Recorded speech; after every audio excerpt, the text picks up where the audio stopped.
ચાલો વિદ્યાર્થી મિત્રો, આપણે ધોરણ 7માં બીજો ભાગ ભણ્યા. હવે આજે છેલ્લો અને અંતિમ ભાગ શીખવાનો છે. વિજયનગર સામ્રાજ્ય ઈસવીસન 1206 થી ઈસવીસન 1290. વિજયનગર પરથી જ આપણને ખબર પડે કે અહીંયા કોઈ હિન્દુ સમ્રાટનું શાસન આપણને જોવા મળ્યું હશે. તો તુગલક વંશના નિર્બળ સુલતાનોના સમય દરમિયાન દિલ્હી સલ્તનતના વિઘટનની પ્રક્રિયાનો આરંભ થયો. શું કહે છે કે તુગલક વંશ હતો ને, એ તુગલક વંશના નિર્બળ સુલતાનો હતા. એટલા સક્ષમ ન હતા કે તેઓ લાંબા સમય સુધી દિલ્હીની રાજગાદીને સંભાળી શક્યા. પરિણામ સ્વરૂપે દિલ્હી સલ્તનત હતું, એ દિલ્હી સલ્તનતના વિઘટનની પ્રક્રિયાની શરૂઆત થઈ. સૈયદ વંશ અને લોદી વંશ દરમિયાન આ પ્રક્રિયા બહુ જ ઝડપી બની. એટલે સૈયદ વંશ અને લોદી વંશ દરમિયાન દિલ્હીનું વિઘટન એટલે કે દિલ્હીના પતનની પ્રક્રિયા ઝડપી બની. તૈમૂરના આક્રમણના પરિણામ સ્વરૂપે પણ પરિસ્થિતિ વધારે વણસી એટલે ખરાબ થઈ હતી. આ બધી પરિસ્થિતિઓના કારણે ઉત્તર અને દક્ષિણ ભારતમાં અનેક પ્રદેશો સ્વતંત્ર થઈ ગયા, જેમાં વિજયનગર, બહમની, માળવા, મેવાડ, બંગાળ, જૌનપુર વગેરે રાજ્યોનો સમાવેશ થાય છે. અહીં આપણે વિજયનગર અને બહમની રાજ્ય વિશે થોડી વાત કરીશું.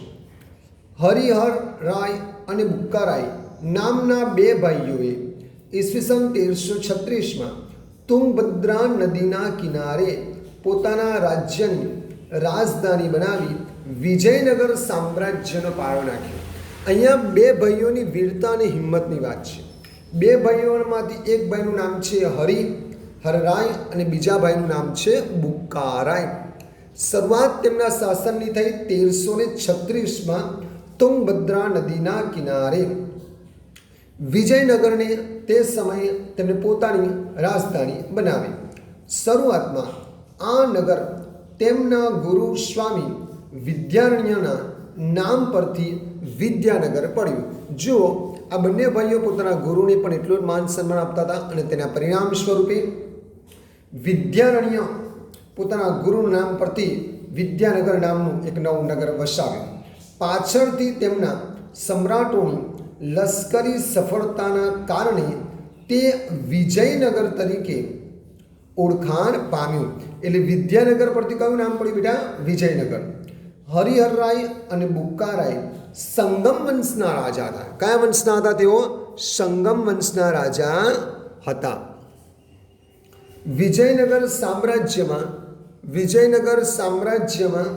સંગમ વંશ, સાલુવ વંશ, તુલુવ વંશ અને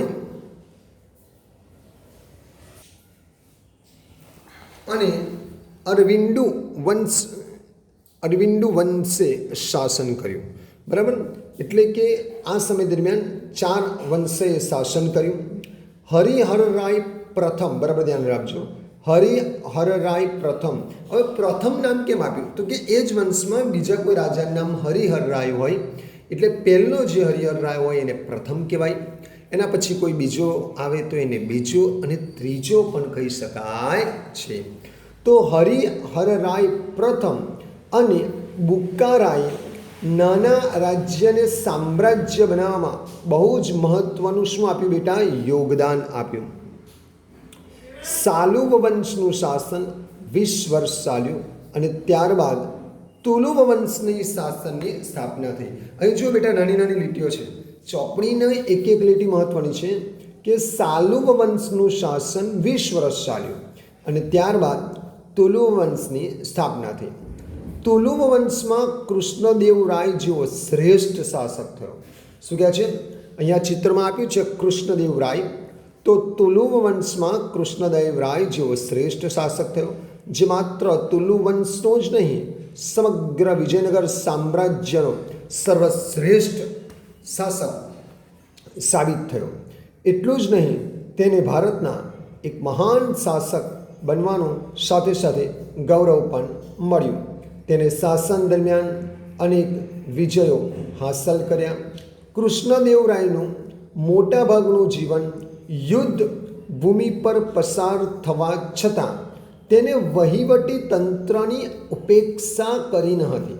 રાજા તરીકે યુદ્ધ ભૂમિમાં લડવાનું થાય તેમ છતાં તેને વહીવટી કાર્યક્ષેત્ર બહુ જ મજબૂત સ્થાપી હતી. વહીવટ ઉપર તેને પોતાની પકડ રાખી હતી. પોતાના રાજ્યની અંદર વહીવટની જે કામગીરી છે, ન્યાય આપવાની હોય, વેપારની હોય, આસપાસના રાજ્યો સાથે સંબંધો જાળવવાની હોય કે રાજ્યની અંદર ખેતી અને એની સાથે જોડાયેલા ધંધા વિશેની જાણકારી હોય, તો એના ઉપર તેને સહેજ પણ દુર્લક્ષ સેવ્યું ન હતું. તેને રાજ્યમાં તળાવો, નહેરો ખોદાવી ખેતીવાડીને, મોટે ભાગે તે સમયે ખેતી આવકનું બહુ મોટું સાધન હતું વિદ્યાર્થી મિત્રો, એટલે ખેતીને તેને વધુ મહત્ત્વ આપ્યું હતું. કેટલાક અયોગ્ય વેરાઓ નાબૂદ કરી સાથે સાથે પ્રજાનો પ્રેમ પણ મેળવ્યો હતો. વિજયનગરની પાસે નાગલપુર નામનું નગર વસાવ્યું. શું કહે છે? વિજયનગરની પાસે નાગલપુર નામનું નવું નગર વસાવ્યું અને તેને અનેકવિધ ઇમારતો અને મંદિરોથી તેને શું કર્યું હતું? શણગાર્યું હતું. કૃષ્ણદેવરાય પોતે વિદ્વાન હતા. શું કહે છે? કૃષ્ણદેવરાય પોતે વિદ્વાન હતા. તેમણે સંસ્કૃત અને તેલુગુ ભાષામાં સાથે સાથે કેટલાક ગ્રંથો પણ લખ્યા હતા. તેના સાહિત્ય કલાના ઉત્તેજનના મહત્ત્વને કારણે જ તે આંધ્રના ભોજ તરીકે પણ સાથે સાથે ઓળખ પામ્યા હતા. કૃષ્ણદેવરાયના અવસાન બાદ વિજયનગરમાં આંતરિક અંદરો અંદર સંઘર્ષ અને કાવતરા શરૂ થયા. શું કહે છે?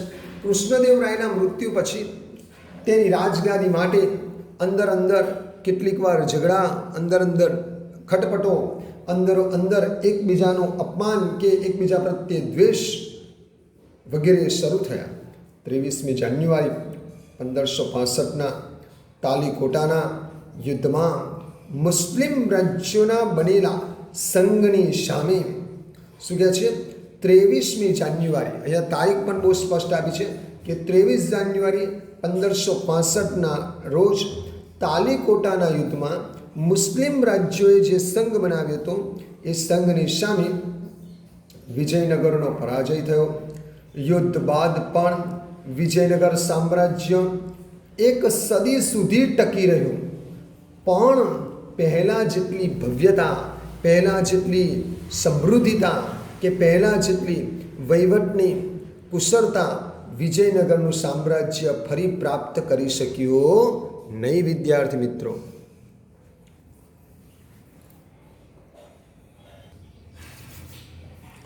બહમણીનું રાજ્ય ઈસવીસન 1347થી ઈસવીસન 1518, તો તુઘલક વંશના સમયમાં જ દખ્ખણમાં, હવે દખ્ખણ એટલે શું બેટા? તો દખ્ખણ એટલે દક્ષિણ. તુઘલક વંશના સમયમાં જ દક્ષિણમાં જફર ખાને ઈસવીસન 1347માં બહમની રાજ્યની સ્થાપના કરી. આ રાજ્ય લગભગ 1.5 સદી સુધી, એટલે કે 150 વર્ષ સુધી દક્ષિણ ભારતની રાજનીતિ ઉપર પ્રભાવ પાડ્યો. ફરી બોલું છું, તુઘલક વંશના સમયમાં જ દખ્ખણમાં જફર ખાને 1347માં બહમની રાજ્યની સ્થાપના કરી. આ રાજ્ય લગભગ 1.5 સદી સુધી દક્ષિણ ભારતની રાજનીતિ ઉપર સારી એવી અસર છોડી. દક્ષિણ ભારતની રાજનીતિ ઉપર આ રાજ્ય વધારે પ્રમાણમાં પ્રભાવ પાડી શક્યું. જફર ખાને અલાઉદ્દીન બહમન શાહ નામ ધારણ કરી સ્વતંત્ર શાસન કર્યું.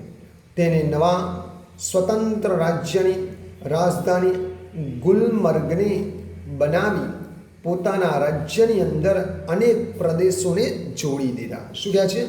તેને નવા સ્વતંત્ર રાજ્યની રાજધાની ગુલમર્ગને બનાવી અને પોતાના રાજ્યમાં અનેક પ્રદેશો જોડ્યા. બહમની સામ્રાજ્યમાં અહમદ શાહ અને મોહમ્મદ શાહ ત્રીજાનું શાસન એ નોંધપાત્ર રહ્યું.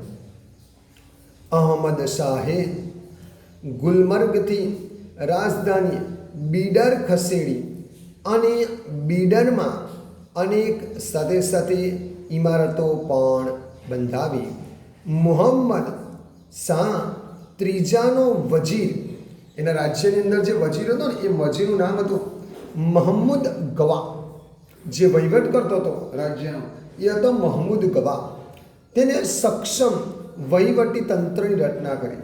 એવું વહીવટી તંત્ર કે રાજા સુધી કોઈ ફરિયાદ પહોંચે જ નહીં, કોઈ કામગીરીમાં નિષ્ફળતા મળે જ નહીં, રાજ્યનું વહીવટ બહુ જ સારામાં સારી રીતે ચાલે એવી સક્ષમ વહીવટી તંત્રની રચના કરી હતી. મુહમ્મદ શાહ ત્રીજાના સમયમાં બહમની સત્તા ખૂબ જ સક્ષમ, ખૂબ જ મજબૂત બની હતી. પરંતુ ત્યારબાદ મહમૂદ શાહ બહમની બીજાના સમયમાં રાજ્યની તમામ સત્તા તેના વજીર કાસિમ બરીદના હાથમાં આવી. કોના હાથમાં આવી? કાસિમ બરીદના હાથમાં આવી. અને તેના સમયમાં જ બહમની સામ્રાજ્યનો સાથે સાથે અંત આવ્યો. સમગ્ર સામ્રાજ્ય બીજાપુર, અહમદનગર, ગોલકોંડા, બીડર અને બરાર જેવા 5 સ્વતંત્ર રાજ્યોમાં વિભક્ત થઈ ગયું. અહીંયા શું કહે છે કે પરંતુ ત્યારબાદ મહમૂદ શાહ બહમની બીજાના સમયમાં રાજ્યની તમામ સત્તા તેના વજીર કાસિમ બરીદના હાથમાં આવી અને તેના જ સમયમાં બહમની સામ્રાજ્યનો સાથે સાથે અંત આવ્યો. એનો મતલબ કે વજીર જે હતો કાસિમ બરીદ, એની વહીવટની ક્ષમતા ન હોવાના પરિણામે આ જે રાજ્ય હતું એ રાજ્ય બહમણી એ ધીમે ધીમે નાશ પામ્યું. અને તેના લીધે આખું સામ્રાજ્ય 5 ટુકડાઓમાં વહેંચાઈ ગયું. એ 5 ટુકડા એટલે બીજાપુર, અહમદનગર, ગોલકોંડા, બીડર અને બરાર. બરાબર. ચાલો હવે દિલ્હી સલ્તનતનો અંત. તો કે દિલ્હી સલ્તનત શાસનની સ્થાપના ઈસવીસન 1206માં કુતુબુદ્દીન ઐબક દ્વારા થઈ અને 320 વર્ષ પછી ઈસવીસન 1526માં ઇબ્રાહિમ લોદીના શાસનના અંત સાથે જ આ દિલ્હી સલ્તનતનો પણ સાથે સાથે અંત આવી ગયો. આ લગભગ 350 વર્ષ દરમિયાન યોગ્ય, શક્તિશાળી અને કેટલીક વાર નિર્બળ સુલતાનો, શું કહે છે, કોઈક વાર દિલ્હી સલ્તનતની ક્ષમતાને યોગ્ય શાસનો મળ્યા, કોઈક વાર દિલ્હી સલ્તનતને શક્તિશાળી શાસનો મળ્યા, તો કોઈક વાર નિર્બળ સુલતાનો પણ દિલ્હીની રાજગાદી ઉપર બિરાજમાન થયા. આમ દિલ્હીના આ મુસ્લિમ મહારાજ્ય અનેક તડકી છાયડીનો મતલબ તો કોઈક વાર આક્રમણો થયા આસપાસમાં. તે સમયે દિલ્હીની રાજગાડી થોડી ડગમગી ગઈ તો કેટલીક વાર છાયડી, એટલે કોઈક વાર આજુબાજુના રાજ્યોની મુશ્કેલ પરિસ્થિતિમાં દિલ્હીએ ચડાઈ કરી કે દિલ્હી શાંતિથી પોતાનું સામ્રાજ્ય સાચવી શકે. એટલે કે અનેક તડકી છાયડી જોઈ અને ઉદય તેનો અસ્ત એ ન્યાયે, એટલે કે જેની શરૂઆત તેનો અંત. બરાબર ને? આપણે કહીએ છીએ ને કે જેનો જન્મ થાય એનું મૃત્યુ નિશ્ચિત છે. એટલે દિલ્હી સલ્તનતનો, દિલ્હી મહારાજ્યનો, દિલ્હી શાસનનો જેવી રીતે ઉદય થયો, જેવી રીતે તેની શરૂઆત થઈ, એવી જ રીતે સાથે સાથે તેનો અંત પણ થયો. વિદ્યાર્થી મિત્રો, આપણે અહીંયા બીજો પાઠ પૂર્ણ કર્યો. સાથે સાથે તમને બને ત્યાં સુધી એક લીટી તમને સમજાવવામાં પાઠની આવી છે, જેથી તમને કોઈ પણ પ્રકારની મુશ્કેલી પડે નહીં. તેમ છતાં પણ પડશે તો આપણે ચોક્કસ એનું સોલ્યુશન, એનો ઉકેલ લાવીશું. બરાબર છે વિદ્યાર્થી મિત્રો?